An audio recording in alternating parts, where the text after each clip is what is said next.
kind of wussy clap was that?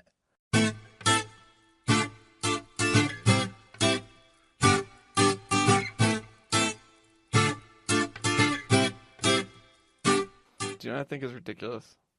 What's that? Their freaking lights are on a remote. I think that's absolutely ridiculous. Just for context, everybody, we're sitting in a dark room again.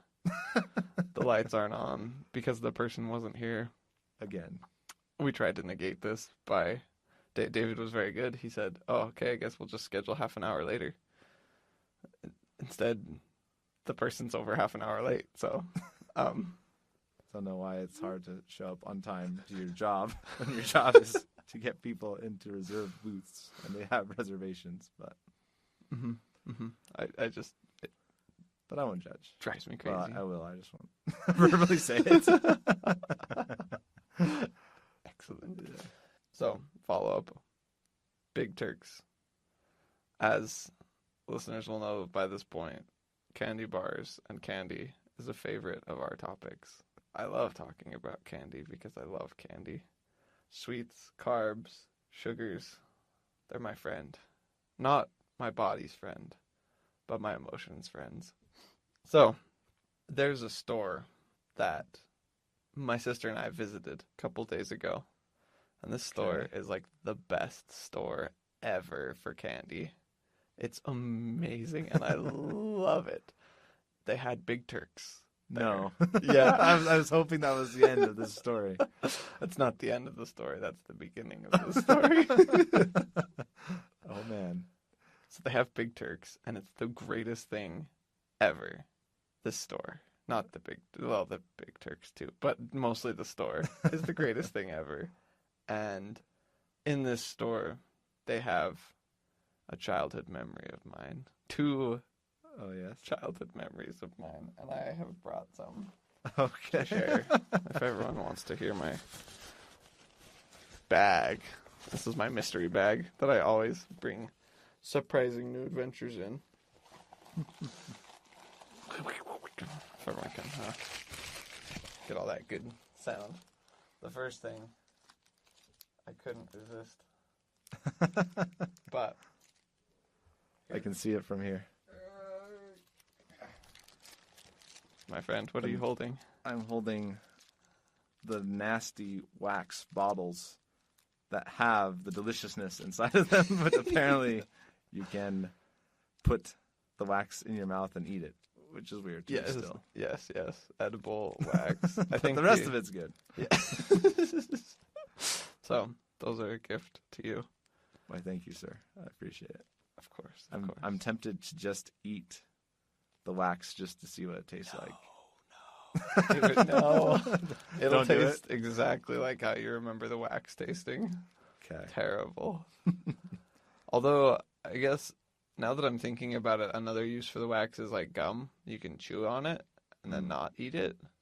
I guess that it's kind of like what gum is. I guess it's more rubber, but yeah, I mean, the fact that we're willing to put rubber in our mouths, why not wax? Why not wax? Let's do it. Speaking of gum, I grabbed one of my pieces of bubble gum for you. Why, thank you. I wish I could read it, but we're in the dark.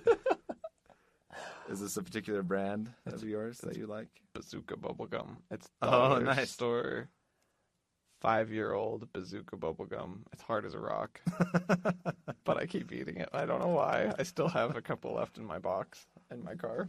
Nice. That I eat occasionally after lunch. But the true highlight of candy follow-up and gifts for you is this box. I'm holding a box in my hand. This box of softies. This is a $25 box of candy. And I couldn't help myself. I could get a handful of them, or I could get a whole box, and they're actually cheaper in the box. And I was like, I have to do this thing. So, I'm going to open this box.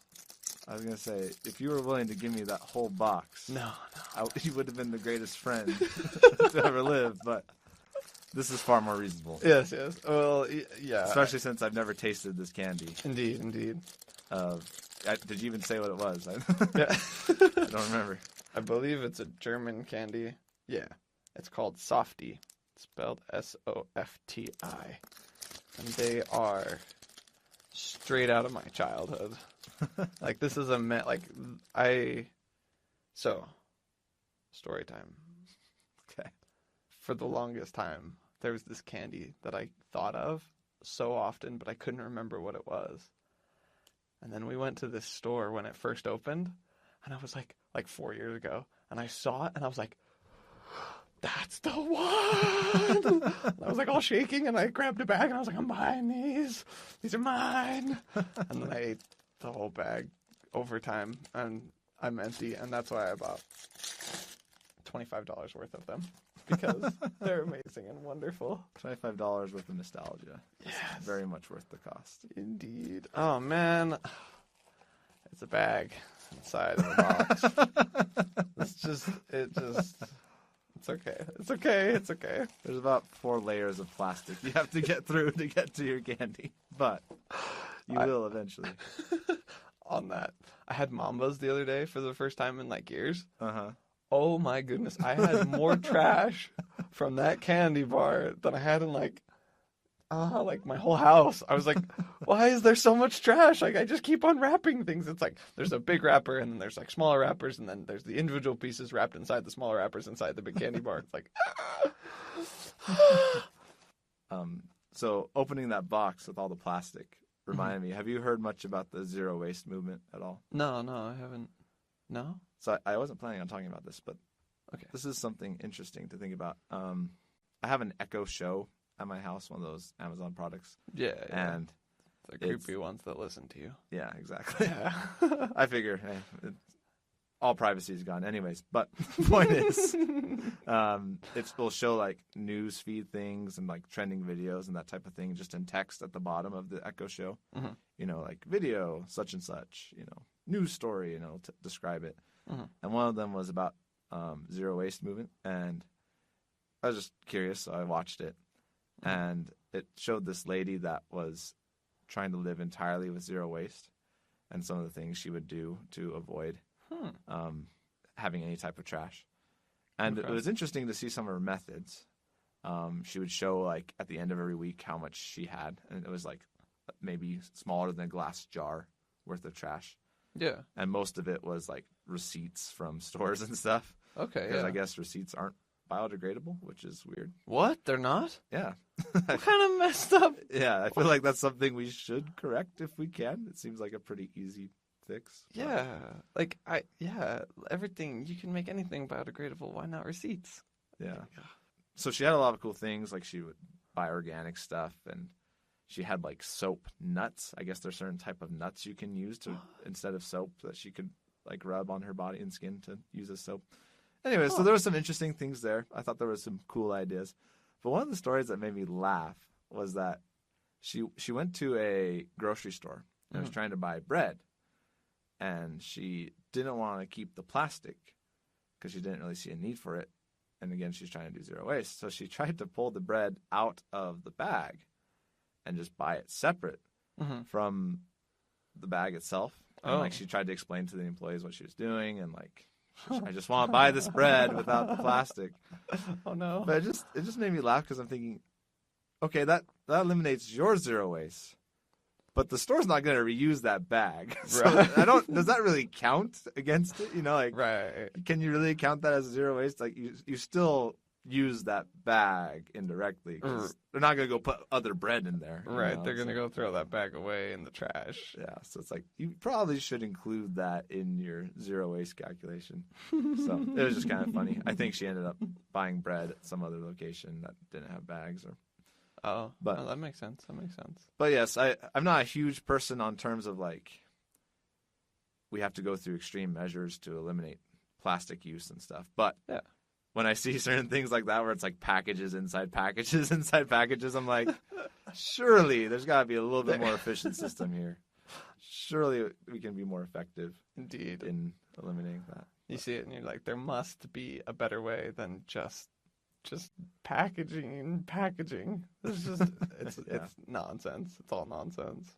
While we're on this, another thought that I've had that I don't agree with in the slightest. You know how, like, growing up in school, there was always this, like, save paper mentality.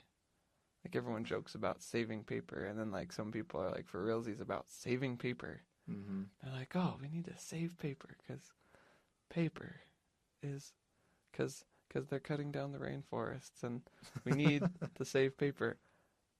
And that drives me straight up the wall, because they're not cutting down the rainforests for your piece of white A4 paper. Yeah. Like, they're not cutting down any rainforests. They're cutting down the forest that they own and that they keep replanting. Yeah. That's pulling carbon out of the air as it grows to grow. Like, what kind of nonsense is... Yeah, we have plenty of tree farms. Yeah.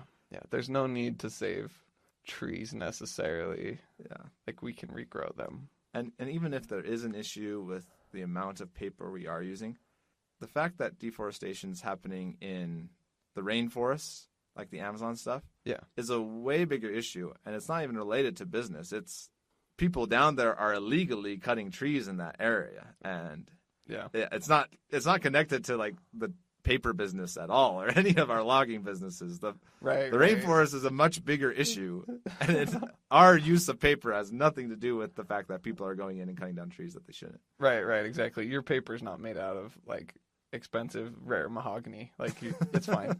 Your paper's made out of, like, whatever kind of cheap, easy tree grows fast. That's what they made your paper out of, because, gosh, by golly, they're not cutting down the rainforest for your paper. Yeah. But I agree. It's a huge problem. We really need to save the rainforests. Like, rainforests are important. Like, we can't cut down the rainforests because they don't regrow. That's the problem with a rainforest, is that it doesn't just happen again. Like, it's gone. It doesn't ever grow back. And so, at least not within a reasonable time scale to how fast it's being cut down, which is a huge problem. But don't come to me with your complaints about saving paper towels, because guess what?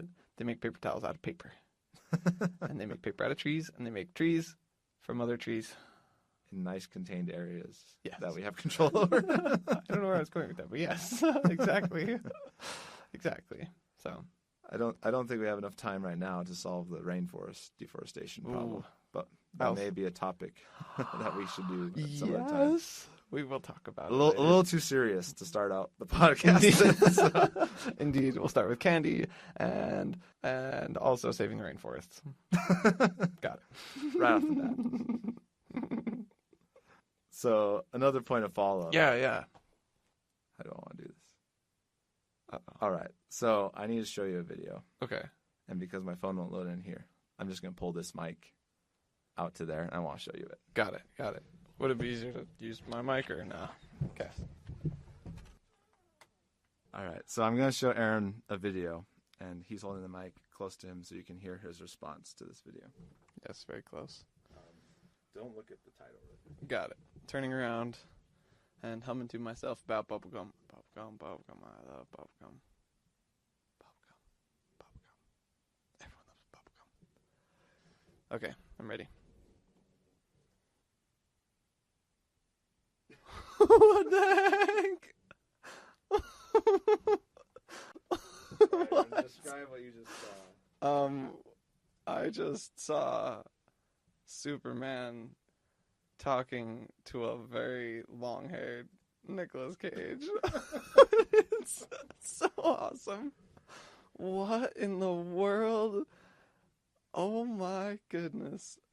We'll definitely put this in the show notes. Yes, most definitely. That is both hilarious and terrifying because it's so subtle, but then it's not subtle at all. Oh my goodness, it's Nicolas Cage. What's he doing with long hair and a blouse? Okay, David, explain. What did I just watch? So the video you just watched is part of a system called deepfake.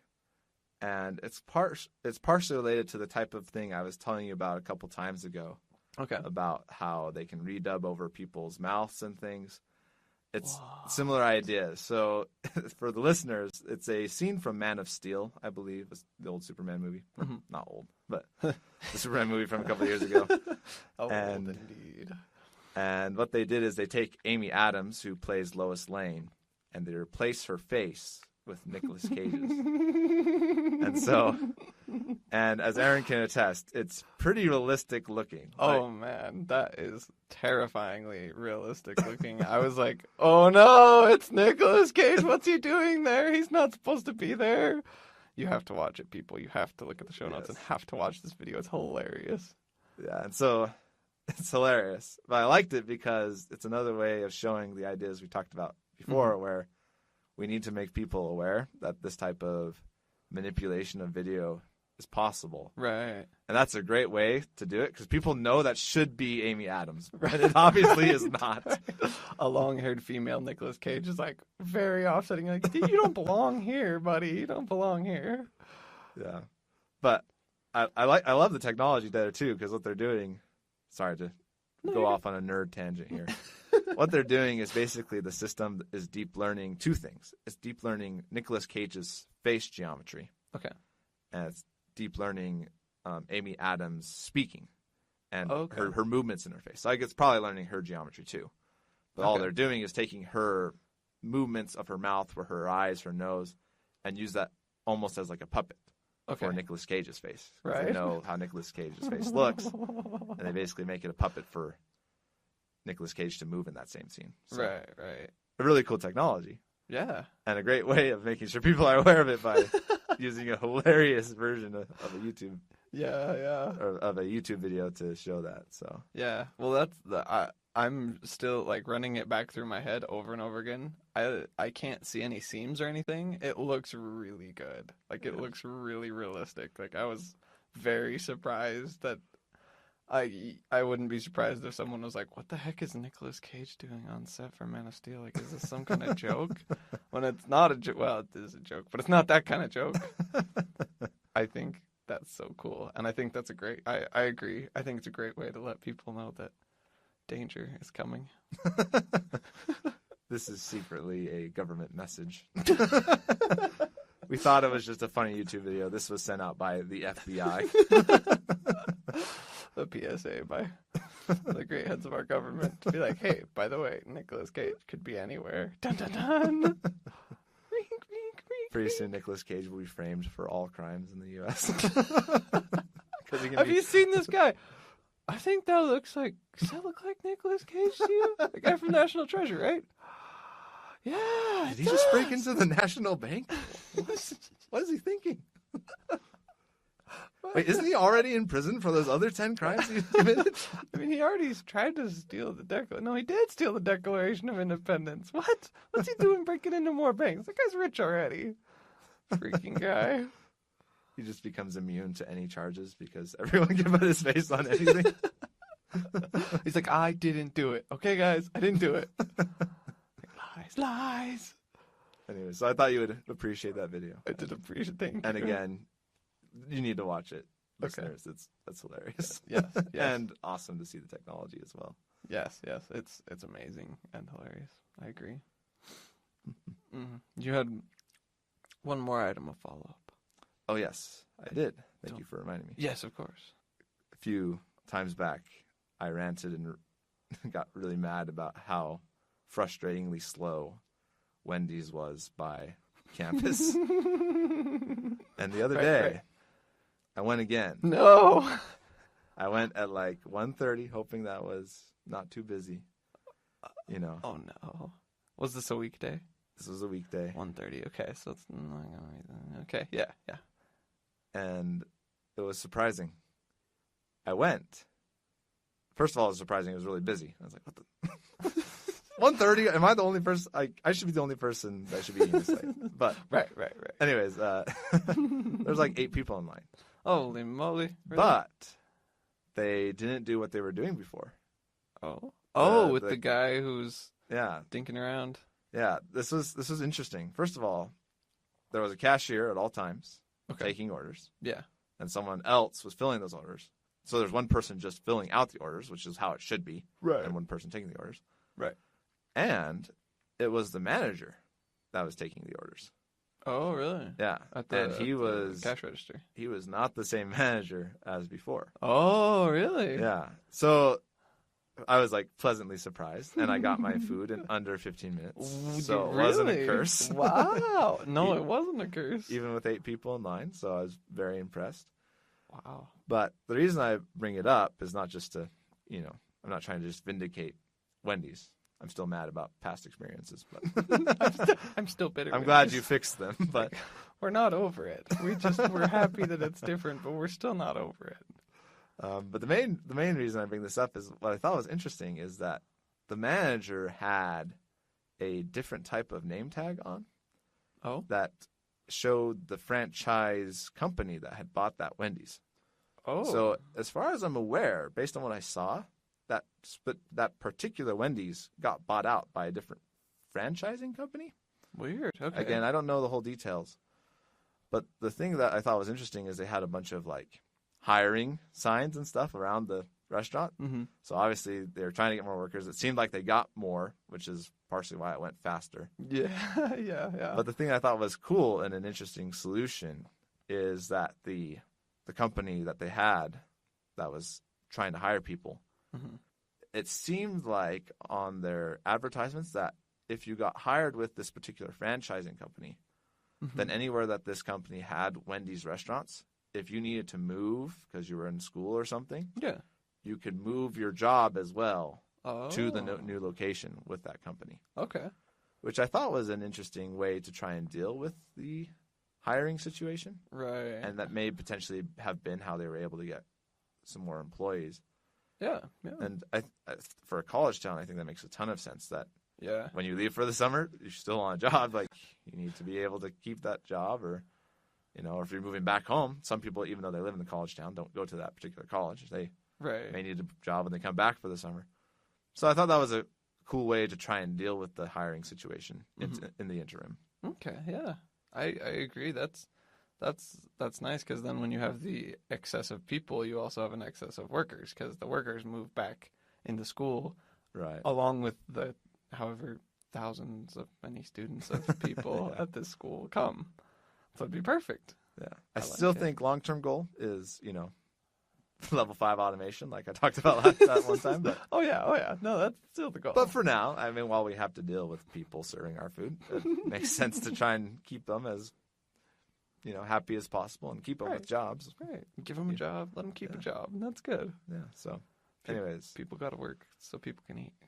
so still skeptical, but pleasantly surprised is how I would summarize How do you that. summarize your Wendy's report this day? Their billboard would be a much better average time now. I think it would be much lower than 25 to 40 minutes of I think so. waiting. I'm glad, my friend. We might have to go there sometime and get some fast food. Some really fast food. And you can experience it for yourself. And then we'll see if it's just a fluke or... Oh, if it's a one-time thing, we go back and the cash register guy is still the same guy doing the same thing. Like, what happened? No! He was just there. The new manager was just there for one day just to, analyze the situation, to see if the franchise was worth buying. And he's like, no, not worth it. Not worth it. Man, they are slowpokes. They are just a bunch of pokey college students. Too bad.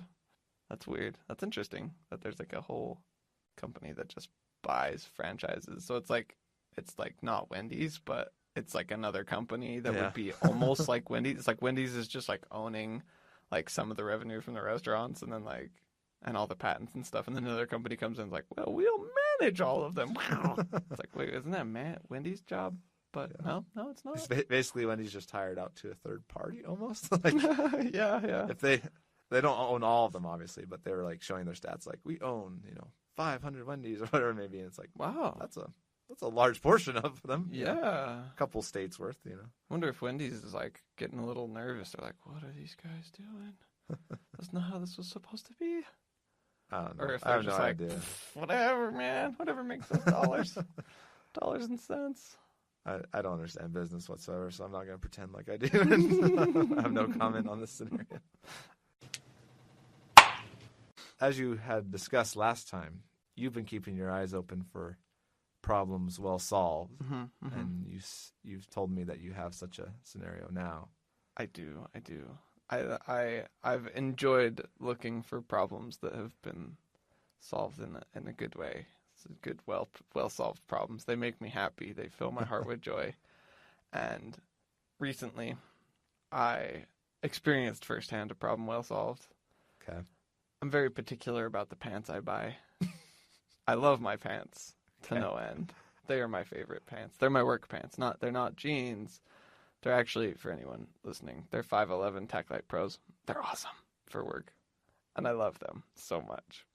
The best part about these pants that I discovered the other day, I believe from the beginning of time, from as long as man has been around, there's been man and there's been hard surfaces, right? There's been rocks and things that are hard and are not comfortable. Which is okay. This has been one of our earliest struggles. Indeed. This is a problem that's been going on for many years, many generations. And it's just, I can just imagine that some of the first people would get down and kneel down to work on something on the ground. And they kneel on a rock, and then their knees hurt. And they look at their knees and they go, what in the world? There's this hard, bony thing that I'm supposed to kneel onto, like, hard surfaces, right? And that problem has been solved. But I, like a Neanderthal, would go to work. I do cabinetry. I would go to work. I would go on installs, and I'd kneel down on these hard floors and think, man, my knees hurt from kneeling all over these hard floors. If you can't guess, the most wonderful thing that has happened in my life, I bought some knee pads, and they are incredible. They're just incredible. My pants, the reason I started off with my pants have built-in knee pad slots, and the company makes knee pads that go in the slots. You just, nice. There's a little slot on the inside, and you just shove your knee pad in, straighten it out, and you have a knee pad in your pants. And I did this. I got some because I knew we were going to have a long install day.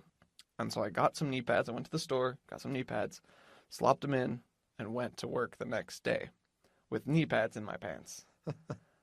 And I knelt down for the first time at probably around 8:30, maybe 9.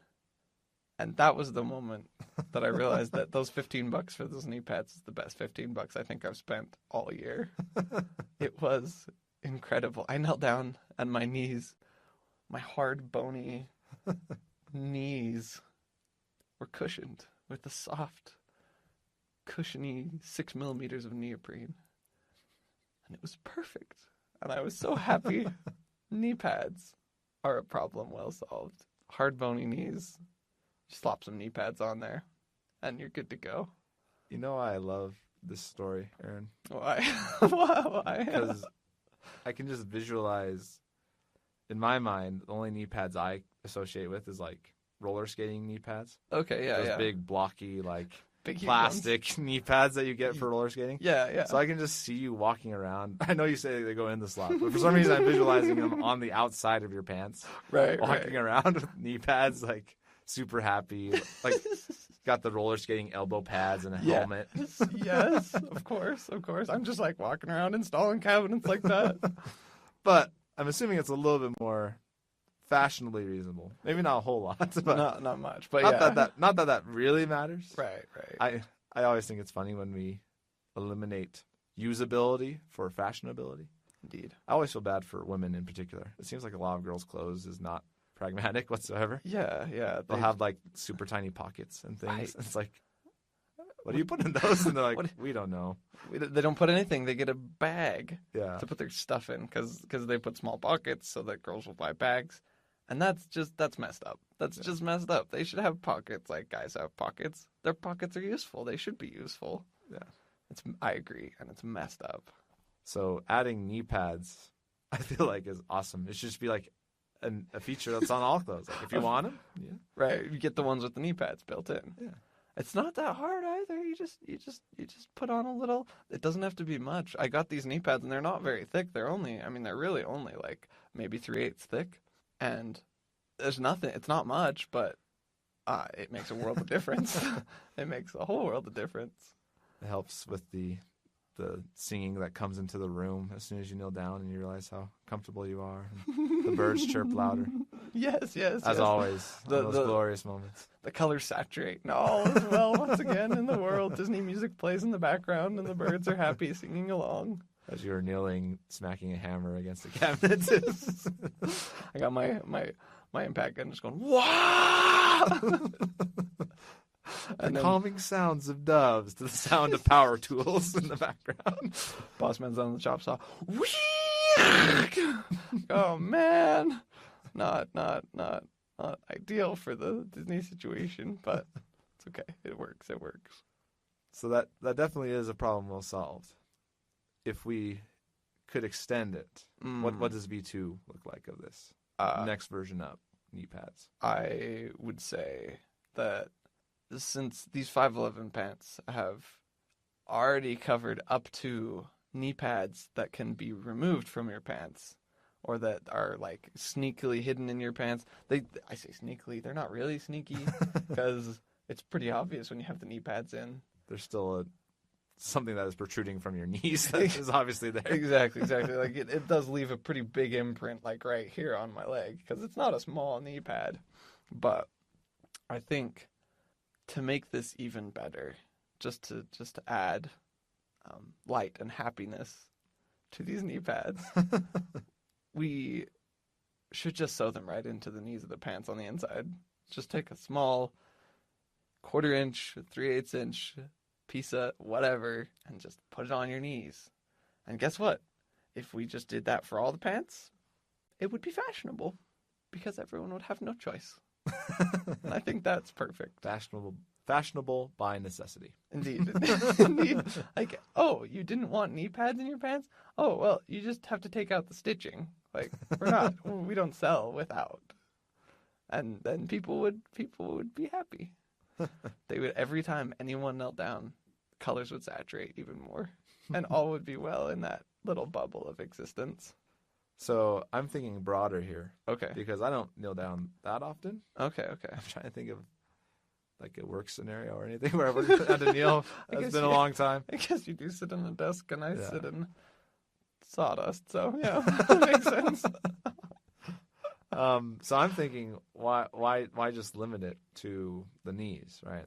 Oh. You could have like a suit that has padding everywhere. That would make everyone look kind of bulky and fat, right?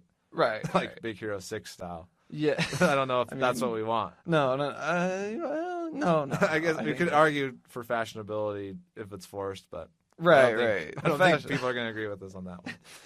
If we just throw it all out the window, then no one can argue against it. But I was thinking, what if you could like adjust the location of the knee pad or the padding? Okay. So the first thing that came to mind was like you have like a little mini like squeeze pump. Yeah. That blows air into your clothes. So there's like isolated patches of your clothing. So it's like, oh, you're going to be laying on your back. You can just like attach it to your back and then like fill it with air and then suddenly it's cushioned. Okay. Or your knees or whatever area, part of your clothes. There's all these little air pockets you can use to cushion. Right. I don't know how comfortable that would be. You'd probably want to be enough, but. Well, I like it. I like it as a first iteration of this idea. But the nonsense of pumping it up, indeed, time I would just get so sick of that little hand pump. I'd be like, I don't want to carry this thing around. So instead, perhaps, maybe, I don't know if this is any kind of feasible. That hasn't stopped us before. So go ahead. Indeed. Well, I'm just thinking some way that you can, that your clothes will just kind of know, like they'll just use sensory information to just know, like, oh, he's going to kneel down on his knee. And then your clothes would just, like, pad the knee over. They just, like instinctively, like, the clothes would just, like, maybe, like, gather, like, right there. Or, like, I don't know, something would change and, like, it'd be, like, pads. A little mini airbag. Right. A little mini airbag, yes. So it's just, like, every time you kneel down, and then it's a reloadable airbag. It has to be reloadable, or else it's just nonsense. Because then you kneel down once, and dang it, right? Knee pads. This technology already exists in cars, right? Accelerometers with airbag.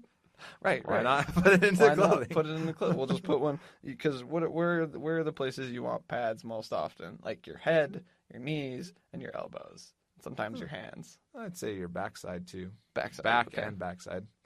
Back. I agree, 100%. Yeah, back and backside, both are. Depending on where you're at. Yes. No, I agree. It's not that hard. That's only a couple sensors. Yeah, we just put the sensors in. How much does airbag technology cost per car? I'm sure it's relatively cheap. Well, I mean, we're just making it really. It's just a small airbag. It'll be okay. It'll be cheaper. Smaller is cheaper, right? I think that's right. How we don't have to supply as much nitrogen to the system. So. Right. I think that's what airbags are filled with. Although we do have to figure out how to make the airbag. No, we don't have to figure it out. Someone has to figure out. Car companies have to figure out how to make their airbags reloadable, so that we can minimize that technology, shrink that technology, and put it in my clothes. Yeah, one use case would probably not be a very effective solution. I'm telling you sit down once and it's like, oh man, dang it, there goes my airbag. You have to sit down really slowly every time. Like going to kneel, like people are like going real slow and trying not to fall on their knees. They're like, and as soon as trigger the accelerometer. I think that would be magnificent. Ooh. I think that would work. Better idea. Oh. Instead of airbags.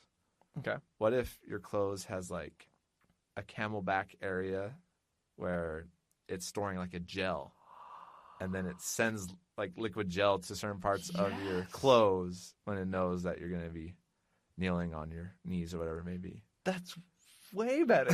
That's way better because then I'm not like putting explosives in my pants.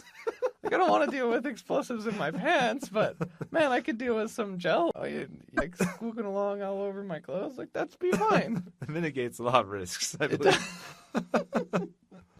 Testing it out would be a lot easier because, like, we made the explosives too powerful on that one. Like, that's not good. Not good at all. Like, testing would be just a nightmare with explosives.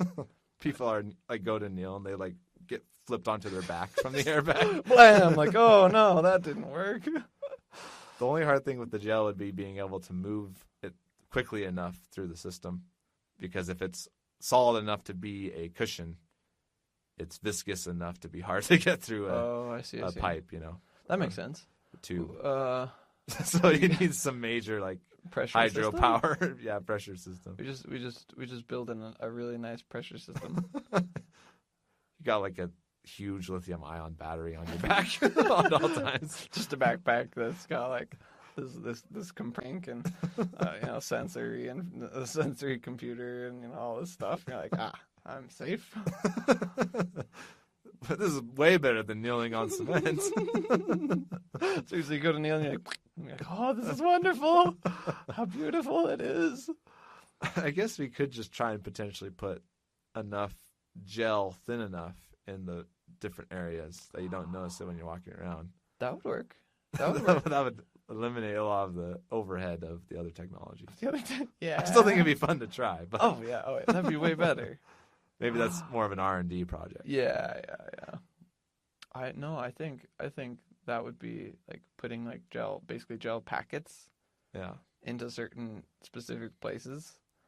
If you just spread them out, like make them this shape, so that where you're actually kneeling is kind of thick, but it like tapers out to nothing, so that it doesn't look weird. Like it would mitigate some of the weird look, because like the problem with my knee pad is that it's like there's like a clear like shape on my knee. Like it's like not fashionable at all.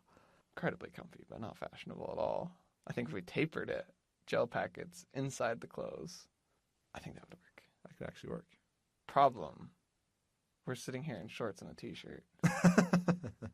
Those don't cover any of those areas that we just talked about, except for our back and our backside. But the knees and the elbows, You could force all t-shirts to be longer and all shorts to be longer, so they cover those areas. It's not a bad idea. Well, if we just market it correctly, you just sell a product that's like, this is great anyway because of the technology we've put into it. Your knees will thank you. for buying these extra long shorts. You could just also buy like little packets removable from your shorts that you can place down when needed. No. That's not automated enough. Then I have to be placing. No. You can't be bothered Exactly. using Velcro. No. Velcro. That's nonsense. That's all sorts of nonsense. That's why my pants have slots, so that I don't have to ever pull those knee pads out ever again, except for when I wash it.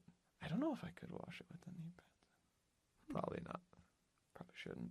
If it's a spongy material, it probably wouldn't do well. You're right. Well, problem solved. Yeah. I'm excited for future versions of knee pad mania. Yes.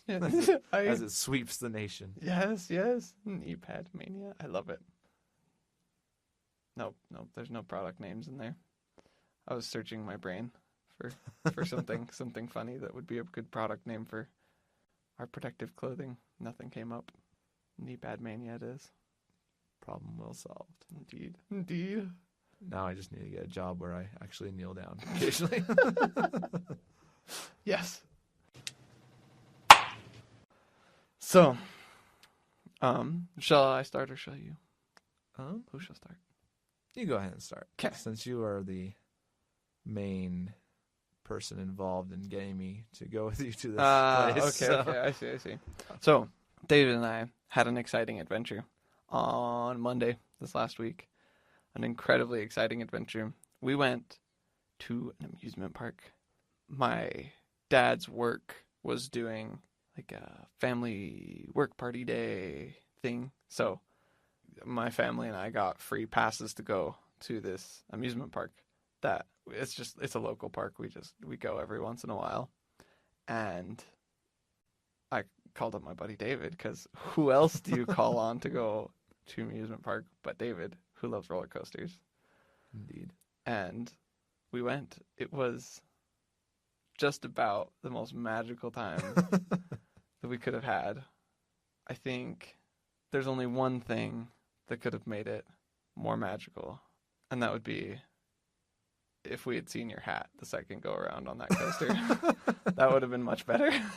I think I would have loved that even more. So, let me give you some of my side of this tale. Please do.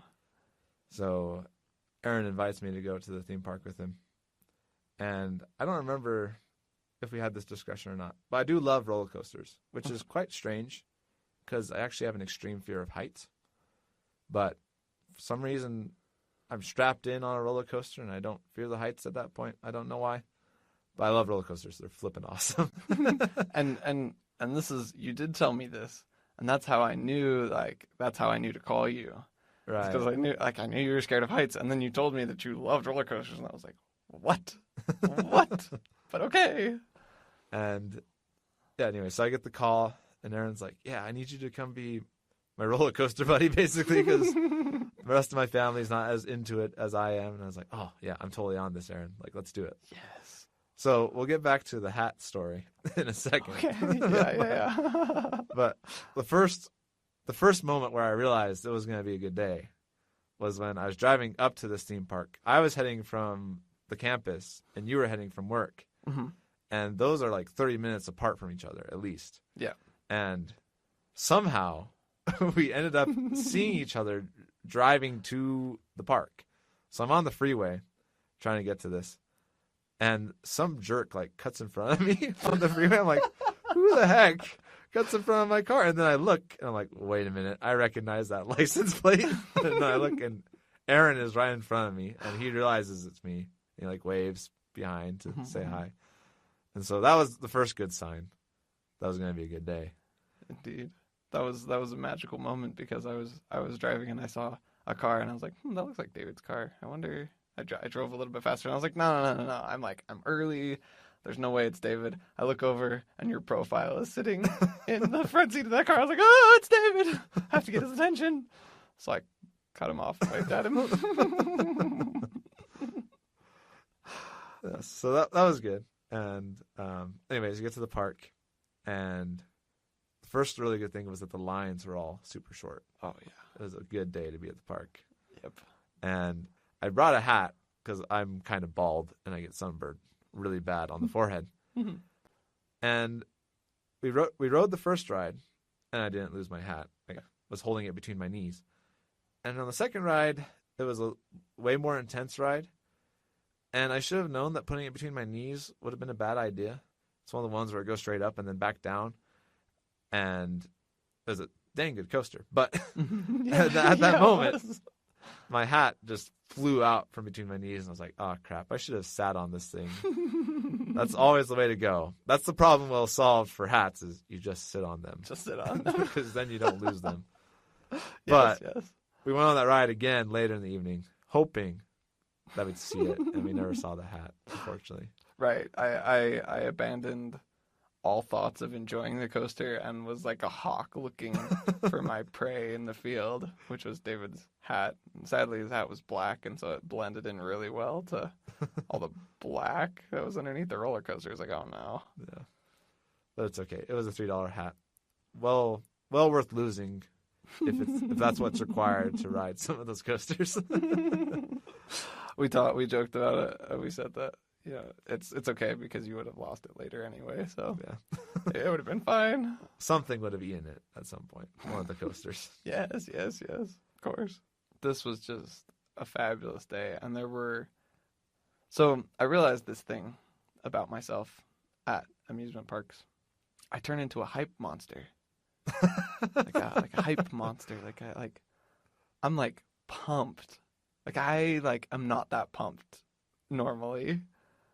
But for some reason, I was just psyched out of my mind. I was like, all right, let's go to our next ride. And I'm like ready to just run to the next ride and run through the lines.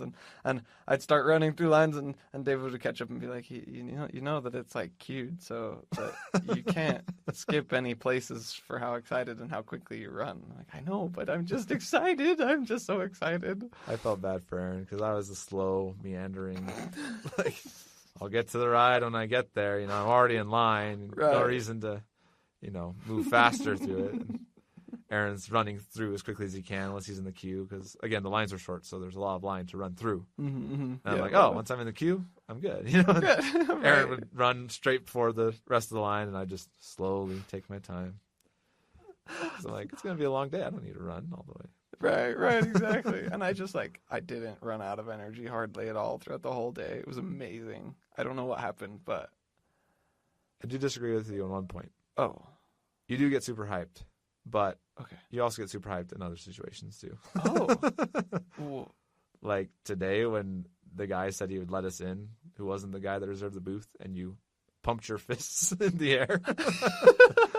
It's like I guess I did do that, didn't I? Point is, you get hyped a lot, right. But you were especially hyped at the roller coasters, right. And I do agree with that. Okay.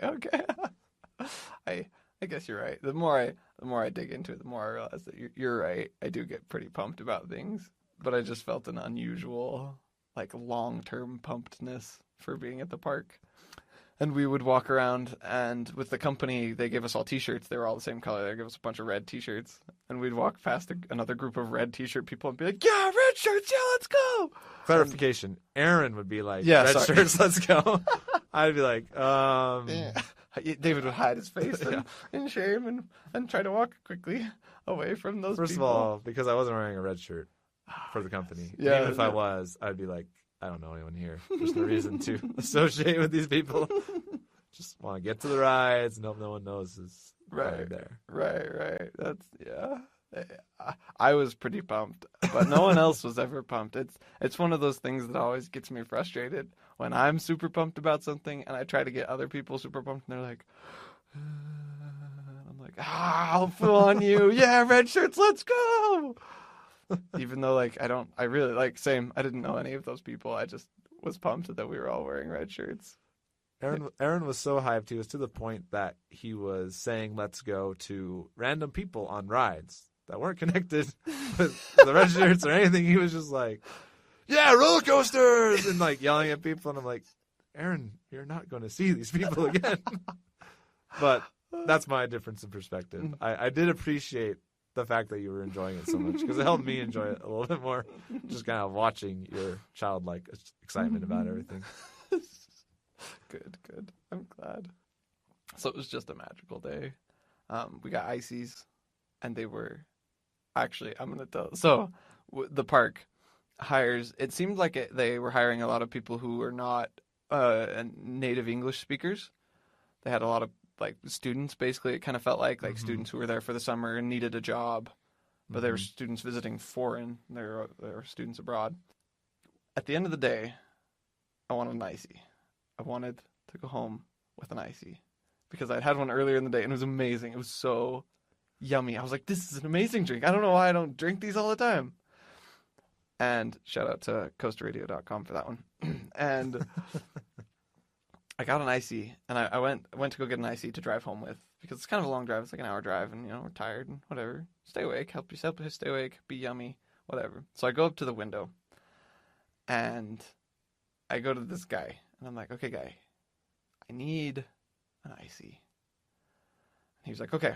I was like, here's my card. And I was like, I need 2/3 cherry and 1/3 blue raspberry. He was like, okay. And so I stepped back from the window, and David was going to get something too. I think an icy as well, yes? Yeah. And somehow I got, cut off in line. Right. But by, a family. Anyway, there's, a whole family that cut in line. I was like, wow, what's going on? I'm in the back watching this happen, basically, is the point. Mm-hmm. And I ordered this icy, and I go and I wait. And I'm waiting by the door. He goes and makes an icy and puts it out, and I'm like, no, that's not a mixed up icy. That's not the one. And then he puts out another one of the same flavor, and I was like, okay, whatever. And I turned to the guys. There's another set of guys, and I was like, oh, hey guys, did you guys order ices? Did you get ices? And they were like, no. And I looked back at the ices, and there's 2 cherry, and then the guy sets out 1 more blue raspberry. And in a moment of misunderstanding, he thought I wanted 3 ices, 2 cherries, and 1 blue raspberry. And I went back in my mental list of my mental notes for the conversation, and at some point he had said 12, and I didn't know why he was saying 12, but the ices were $4 a piece, and I couldn't figure out why he was saying 12. I was like, I brushed it off because it wasn't important. I'd ordered 3 ices, so I was like, David, here. And I handed one to my sister and one to David, and I was like, here, take them away from me. It actually ended up working quite well, at least for me. I didn't have to pay for an icy, but right. For icy, didn't have to wait in line. It was wonderful, but there was a plethora of times where I wish I could understand what the people were saying. We went on the bumper cars. Oh, yeah. The guy was giving the briefing for the bumper cars, and I couldn't understand a word he was saying. I was like, Well, and that was 2 factors. He was non-native English speaking, which didn't help, but also just the intercom system was just terrible. You couldn't hear anything over that intercom system. And so... Yep. Communication. We'll talk about this in a second, but communication in parks. Ooh, yes. Probably needs to improve a little bit. Okay. Can I tell the other story? Yes, please do. Please do. I think I know exactly what you're talking about, and I would love to hear your perspective on this one. So me and Aaron are going on a ride, and we're usually not into the rides where it spins a lot. That's usually meant to try and make you sick. But this is one that I've enjoyed where it's a little less nauseating. A little bit more fun, a little bit more G-force, that type of thing. It's a little bit more varied. Right. Anyways, we're in line. And to add to this was a ride that I had to conquer from my childhood. Oh, yes. I'd never ridden this ride before, and so I had to ride it. I couldn't get away from it. Yeah. So we had to ride it. We got in line. Aaron had seen it before, and I had ridden it, but he had not. And we couldn't leave the park without conquering this ride. Exactly. And this ride was always down for maintenance or safety issues or whatever. So the last time I was at the park, I didn't get the chance to ride it. I'd been meaning to conquer this ride for so long, but you never know when it's going to be on and when it's going to be off. And yeah, it's known for issues. Yes, had to ride it. Anyway, so we get in line. We're finally ready to ride it. And there's a booth to the side of the ride where the person that operates the ride sits. And it has a nice glass screen on the side of it, and it's very reflective. Yep. So Aaron notices himself in his reflection. And Aaron, being the suave, good-looking man that he is, he starts, pointing fingers at it, doing the cool, Elvis Presley type stuff, moving his hair. and smiling at it. And I'm just laughing, thinking it's funny because, Yeah, you're yeah. so much more extroverted than I am in Yeah. certain situations. Right. But the funny thing is it took us both a second. And then we realized there's a lady on the other side of the glass because she's operating the ride. And so she thinks that Aaron is like trying to like flirt with her through the window. And Aaron's just looking at his own reflection. So Aaron finally realizes this. And he's like super embarrassed. And he's like, oh, sorry. Like tries to wave to her and like Right. is trying to communicate the fact that he was looking at his own reflection. I don't know how well you were able to communicate Oh that no, that didn't work. through signs. But anyways, before we load onto the ride, the previous ride ends. And the lady steps out of the booth to get people off the ride. And she like is super polite to Aaron. He's like, hey, how's it going?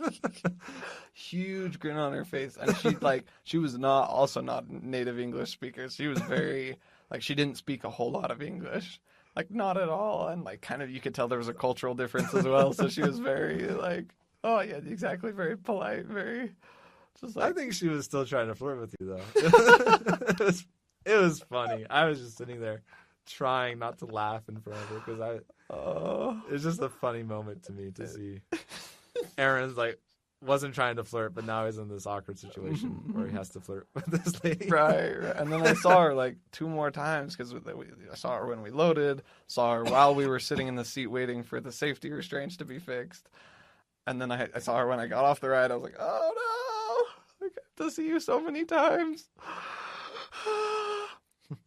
It was hilarious. It was glorious.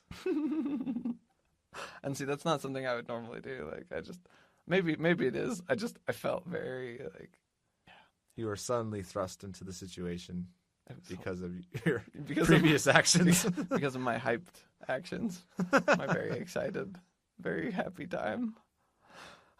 And then we got the ride of our life on that ride. Yeah, dude. I don't know. And I'm still thinking it was because I'm fatter than I normally am or something, but we got a ton of G-force, more than I'm used to on that ride. Yeah. Totally. That kind of knocked me out for the rest of the day almost. Dude, that was rough. It was rough. We felt it, both of us felt it like in our neck and our back like the whole rest of the day. Because I was sitting next to this girl because they moved David over. And I was sitting next to this other girl, and I was talking to her about the ride, and she was like, oh, no, this one's my favorite. I was like, oh, this is my first time. Like, oh, this is going to be fun. We ride it, and we get done, and she's like, that was the most rough, like, that was the most intense time I've ever had on this ride. I was like, oh, okay, shoot.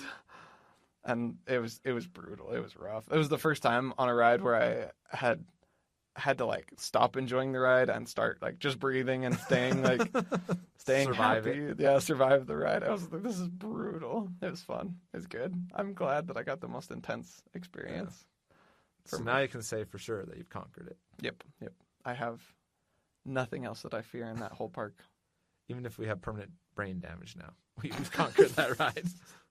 No, because there's the one inverse coaster and the other wooden roller coaster that are just Awful. Those shake you up real bad. Yeah, it's true.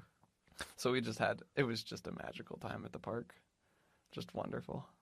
So now that the listeners have the context of the day, I think we should describe problems well solved in parks and problems yet to be solved. Okay. So where should we start?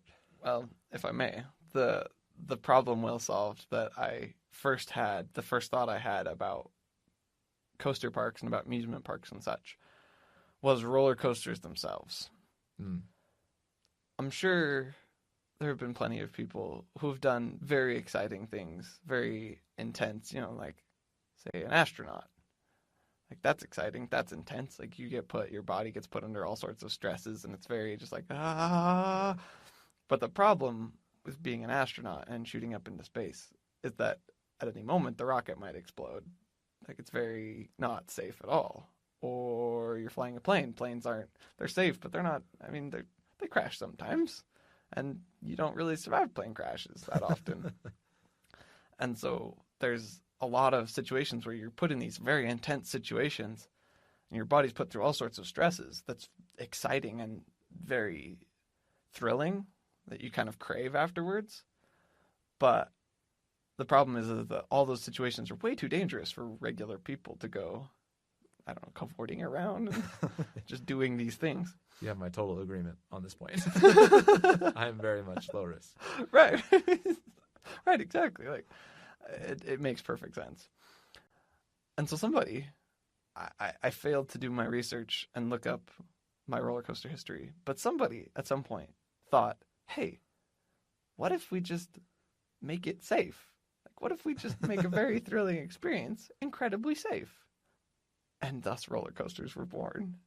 And now we have these massive, huge roller coasters that go so fast, 70, 80, 90 miles an hour, and heights that are incredible and forces that are off the charts. They cause such exciting and stressful situations. But the whole time, you're safely strapped into a car that has been run through safety checks over and over and over again. And there are layers and layers and layers of safety mechanisms to keep everyone safe. Like, more often than not, the problem with the ride is that the safety mechanism fired when it wasn't supposed to.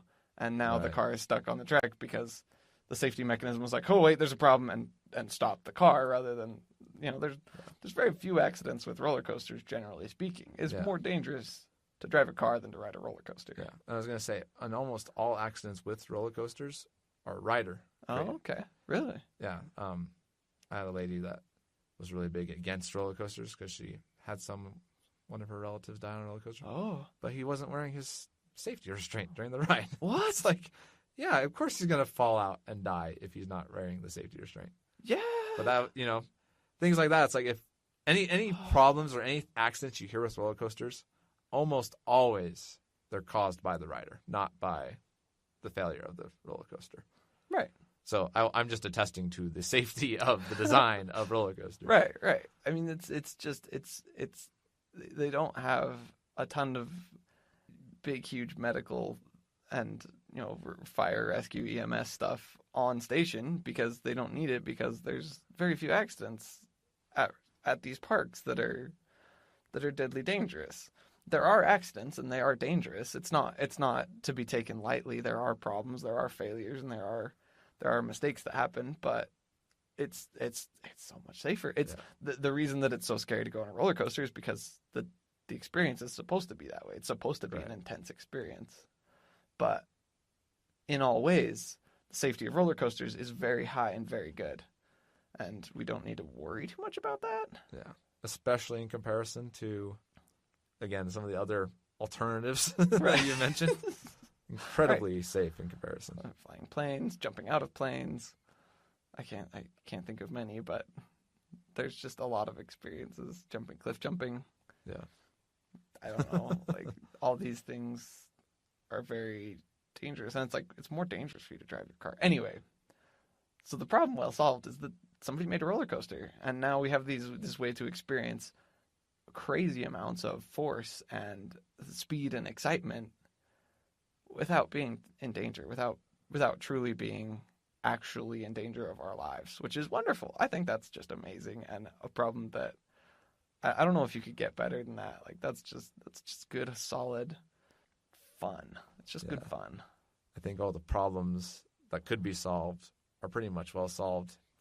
Like this, safety things, like all those mechanisms are in place.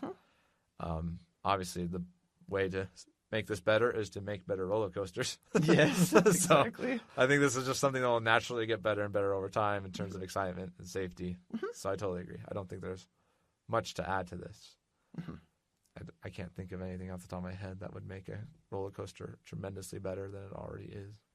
Yeah, that's true. Just a better coaster.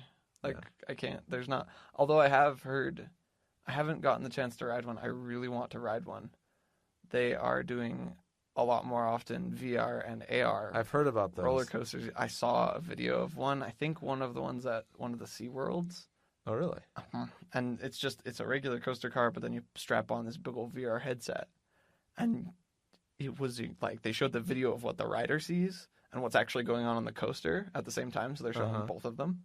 And it was amazing. I was like, what? Because they're like riding this roller coaster and it's like riding through like this undersea place and this huge octopus is like blowing up stuff all around. You're like, oh, wow, that looks awesome. Yeah.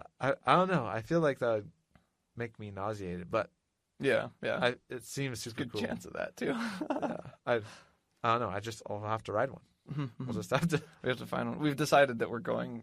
We've got coaster park. We're coaster buddies. We got to go do coasters. Got to go to the different parks and We got some on our list. see the So sights. we'll have to include one. especially Supposed to be ours. Fury 325. Aaron's got the list, I should say, and I am going to join him. Yeah. So that's a problem. I think that's a problem well solved. Roller coasters. They solved Indeed. the problem. Problem to solve, though. Okay, go for We it. gotta abolish all wooden roller coasters. They were All- nice in the past, but All wooden roller coasters. they gotta go. They're not fun anymore. The one at the park we went to is just so rickety. We didn't even bother riding it No. because it's just known for being so rickety, and It it's not hurts. fun. It just hurts at that point. Yeah. And Oh, when the turns are it's not a continuous curve. It's many lines put together, so it's bump, bump, bump, bump. Every time you go around the turn, you're slam, slam, slam, slam. You go over hills and it's like yeah. that was some good sound effects. Thank you. No problem. That was actually Thank you for describing that experience. I went on that coaster once and I was like, never again am I going on this coaster. Yeah, but there's only been one really good wooden roller coaster I've ever been on. It Oh. was the Ghost Rider, I think is what it's called. It's in Oh. California. That one was really good. Mhm. But even so, it's just like Did it have old this- technology, not as fun, rickety. I know they're like historical, but my fun should not be based on history. You know, get a still coaster in there. You know, Replace make it fun, make it not so hard on the human body. on the body, right? Because it's this interesting line that has to be drawn. Like there's coasters that are fun because of the stresses they put, and there are coasters that are not fun because of the stresses they put. And jerking, shaking motions are not good. It's the smooth, intense, tight, G-force driven experience that I think is better. I think it's a Right. better coaster when it's just fun. It's just a lot of fun. We could take all the wooden roller coasters and make paper. Yeah. Everyone's complaining we don't have We don't have enough, enough right? paper. Well, we'll just fine. You guys want more paper? You having complaints? It's okay. We'll just recycle more of our wood and pull out all the wooden roller coasters. Solve the problem easy. I don't feel I have ridden enough wooden roller coasters to feel strongly about this. I've ridden enough good steel coasters and bad steel coasters that I kind of can tell the difference. I can tell the difference on those ones, but I've only ridden one very bad wooden roller coaster, and so I want to ride more. I need to ride more to get a strong feeling. There's actually a couple that I've heard about. So I might have I've to been go. on maybe 3 or 4, and again, the Ghost Rider was the only one I was impressed with. Oh, really? Okay. So I feel like you have to go through more effort to make a wooden roller coaster safe and fun and not jerky. Yeah. And yeah. so I don't know. It seems like an old technology that should just go. Okay. Yeah. But Fair enough. Okay. or maybe if there are wooden roller coasters and people want the woodenness part of it, secretly hide steel beams throughout the entire thing. You know, Yeah, just take the steel track and just like basically just build up wood around the steel track and build up a wood structure that like is hiding all the steel structure that holds the coaster up. So you're like, oh, it's a wooden roller coaster. And you get on, you're like, wait a second, that doesn't look it's just quite like a wooden a... shell around a steel roller coaster. They pull the shell off and you're like, oh, it's actually a steel roller. Oh, okay. Well, I guess that's why it was so good and so fun. I guess that's why I actually enjoyed it. Yes. I mean, I don't know. If they, I don't know. They could do it. They could just refurbish a lot of the old wooden roller coasters, and I think that would be a good solution, a good middle ground for everyone. Or they could just take all the wooden roller coasters.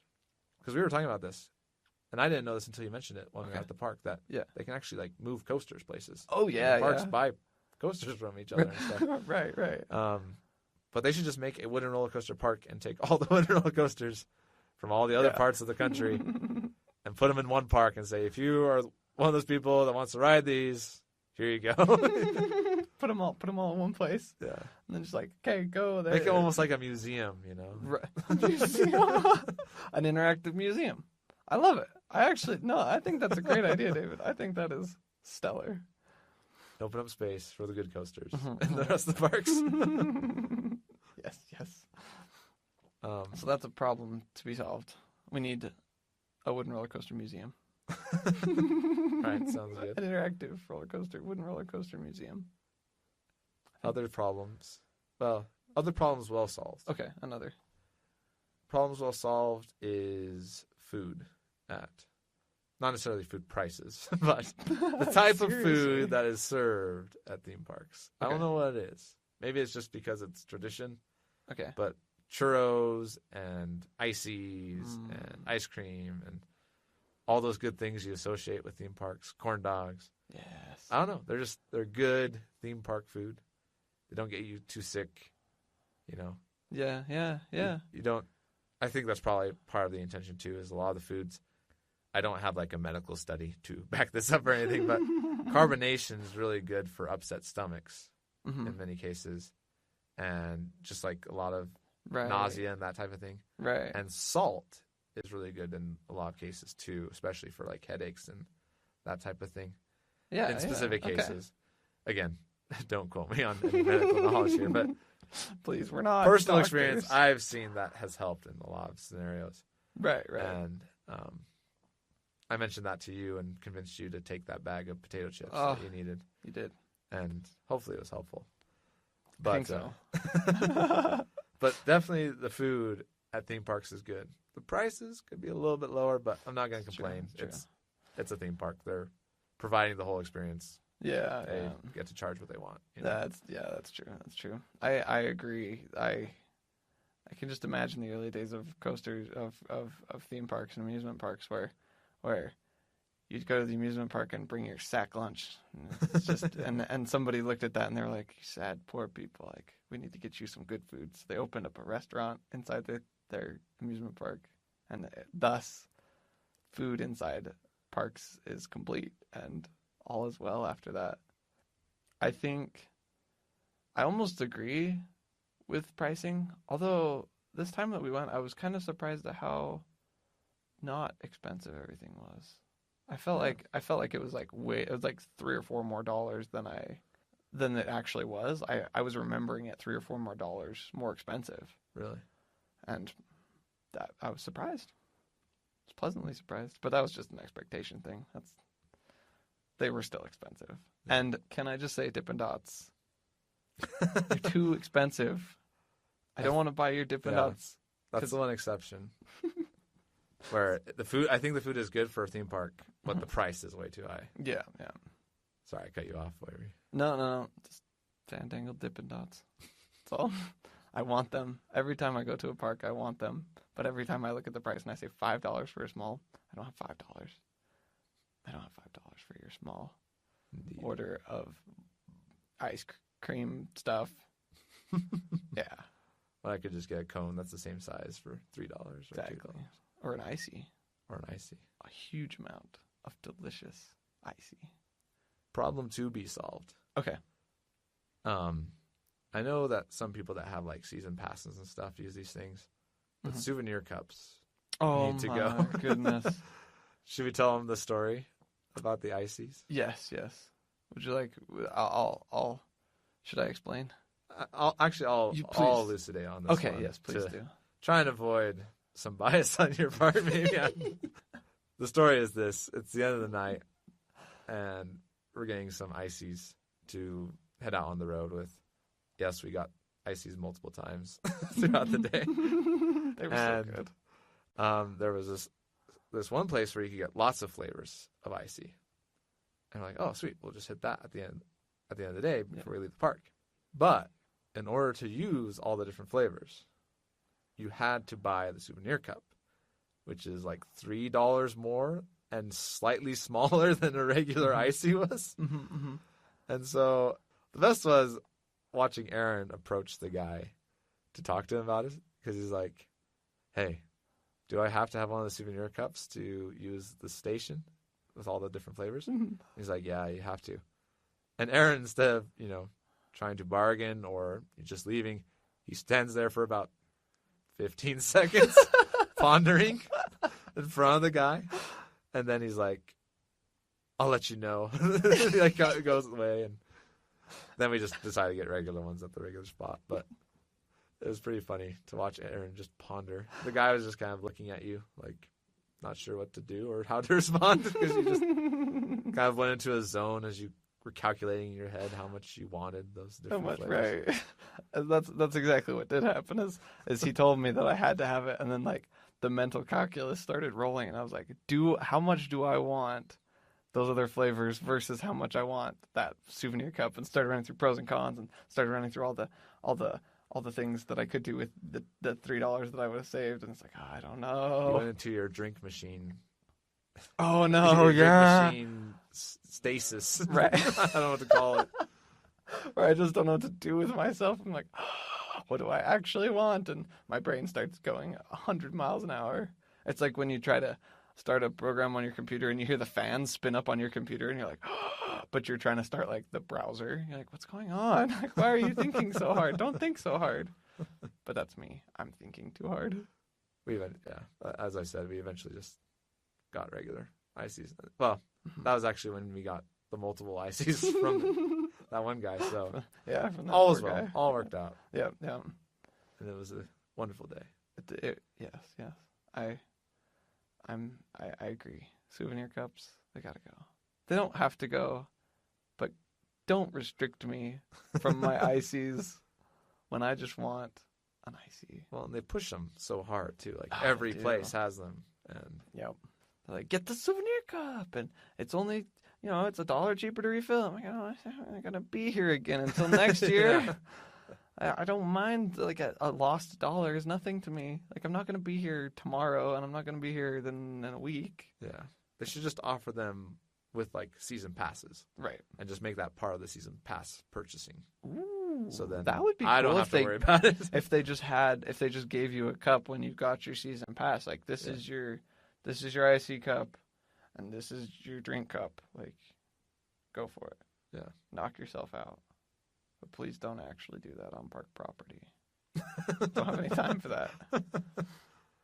That would make it easier on me, so I don't have to feel pressured into buying them. Right. That was the other thing I was coping with when the guy told me how much they were going to be. I was coping with the external pressure of like, I'm here now. I should probably just do it because I'm here. And then the other part of me is like, no, don't do it. You don't want it. You don't need it. Don't do it. But the external pressure hurts so much for my happiness. If you don't care what people think about you, then it doesn't matter. Tell you, Aaron, it's the key. I'm still okay. Key to happiness. I think you're right. I think and I think to some degree, I was able to accept that principle just a little bit more in my overly hyped state. Like I could turn to this random group of people all wearing red t-shirts and shout at them, hoping that they would shout back. And I just didn't care. I just had no cares. I didn't care what they thought. I didn't care at all. All these people that I shouted at, I didn't care. I was like, yeah, this is awesome. We're at a theme park. We're at an amusement park. And we're living this roller coaster. There are these people with coaster t-shirts. I was like, where'd you get those t-shirts? And they were like, we made them. And I was like, no! I wanted those coaster t-shirts. So one last thing I want to talk to you about that kind of opened my eyes this time around as we went to the park. Okay. Because I had an experience going to a Six Flags once, and I made the mistake of going to it on the 4th of July. My brother wanted me to go to it, and we went, and he was paying all this things. He was trying to like treat all of his brothers to go on roller coasters, and I appreciate him doing it. But the one thing that none of us expected, like hour and a half, was how bad the lines were. Mm-hmm. And so it was like hour and a half waits on almost every ride, and it was so bad. Oh my goodness, that's a coaster nightmare. And so in my mind, the ideal was like what we had, where the lines were super short. We were getting on rides in under 5 minutes. Yep. Maybe the longest wait was 20 to 30 minutes we ever waited. For which one? The launch tower? Anyways, we were not waiting in line Yeah, I guess that one was at all. Yeah. Really, throughout the whole day. We got in lines we got on coasters faster than we could recover from coasters. And that's what opened my eyes, because in my mind, my idea was like, oh, you just walk on a roller coaster whenever you want. But it was almost so fast that, again, yeah, we felt the effects of going through coasters so quickly. Mm-hmm, mm-hmm. Where usually I don't get sick at all on roller coasters or get headaches or nauseated at all. Right. But sheer quickness of doing one right after another Yeah. was really getting to me. And at one point we had to stop, and I had to just like sit there. And Aaron just watched me put my hands into my face as I was just like sitting down and trying to keep my head on straight, you know? Yeah. I was so knocked out. It was brutal. It was rough. That ride was rough too. Like I was kind of glad for the chance to sit down as well, because I was just like, wow, I feel kind of sick now. Yeah. So I've never thought of it this way, but lines almost act as like a restriction, like a needed limitation on the human body to let it recover between rides. Right. And obviously, too long of lines is not good. Right. That's a pain. And too short of lines, as we found out, can also be not good. It's nice to have that choice, I guess, when the line's really short.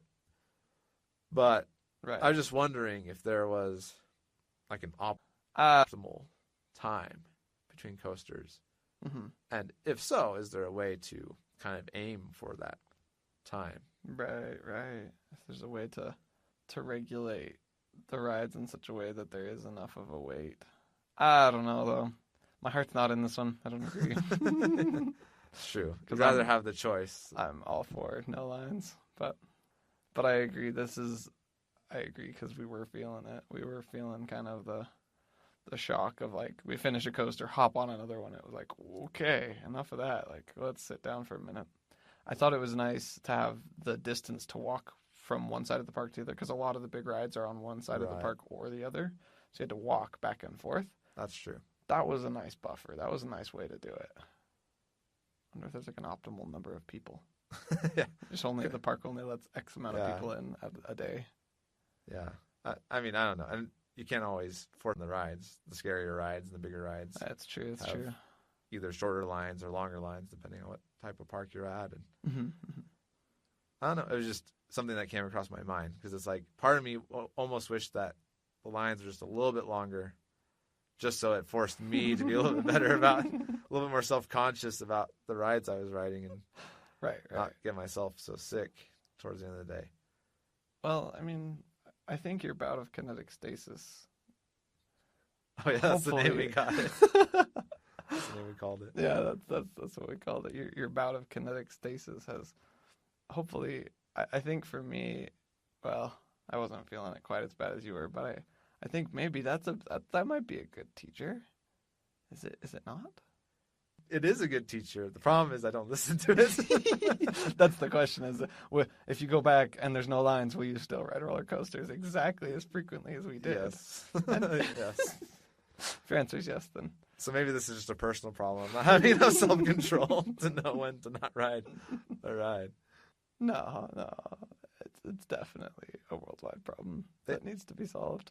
Here's a solution. Okay. I think that you'll be okay with. Okay. They need like a designated recovery area in the middle of the park Oh, okay. where they have fun things to do, Okay. but it's not so intense. Right. And I know there's like carnival games and stuff. But Fun. I was gonna say fun, free things to do. yeah, fun free things to do.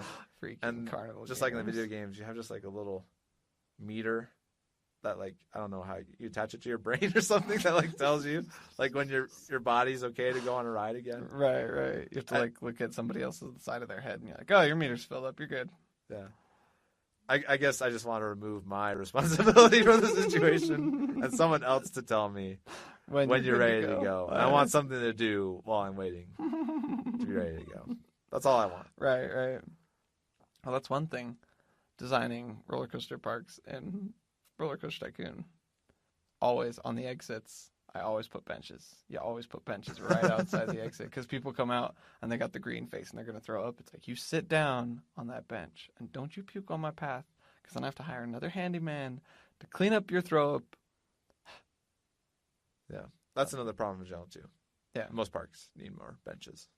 More yeah, More places to that's sit. true. That would be nice if there were just a few more, like double the number. Yeah. That's a good number. 100% more. I just And I just want to see a line sometime in my life where the entire line has benches along the line and you just like scoot. Or as we discussed, you have a conveyor belt that you sit on. Yes. It just like moves you towards the end. It'd be like an escalator, but flat and with chairs to sit in. Yeah, And that'd so be nice. That would just, I can't believe we didn't talk about that earlier. That is the greatest solution to that problem. Because standing in line in the hot sun is real lame. But if you had a nice bench to sit on that you didn't have to constantly be standing up from to move down to another bench, that would be ideal. Just a conveyor belt of people. Somehow the bench collapses to fit under the conveyor belt on the other side. But Right. Easy. yeah, Easy. that'd be nice. It'd be magical. That's what it would be. You sit all day on that bench. You go on a ride of your life. Then you go sit on another bench, and it takes you to another ride that you enjoy. We're thinking about this all wrong. We just need benches to sit on, just like little mobile benches. Oh wait, they have those, like the cars at the shopping place, the grocery store, the shopping place, the grocery store, the grocery store. The benches, mobile benches, would be ideal. If you could just sit in it. But what if you just sat in a little bumper car and just drove around the park? Like seriously, like. And then all day is like a fun bumper car ride. Yes. People come slamming into you. You're like, hey, back off, and then break out into a bumper car fight in the middle of the plaza. And then you don't even have to strap into the rides. You just drive the bumper car onto the ride. Onto the ride, and then the ride will just put your bumper car in. Hooks the bumper car in. David, you're a genius. Never have to stand up. You just, when you enter the park, you sit down in your bumper car and you're off to the races. There's like a little fenced off corner for people who need to stand up after driving their bumper car for too long. It's like, okay, you can go stand up over there. The recovery area is the stand-up area. For those of you that need to stand, please enjoy our free recovery area in the middle of the park. Right. This is, I can't believe I didn't think of this before. Like just everything is a car that you sit in. You just sit in the car the whole time. It's easy. It's fun. Be glorious. Indeed. Unfortunately, I think we're out of time. That's a wrap.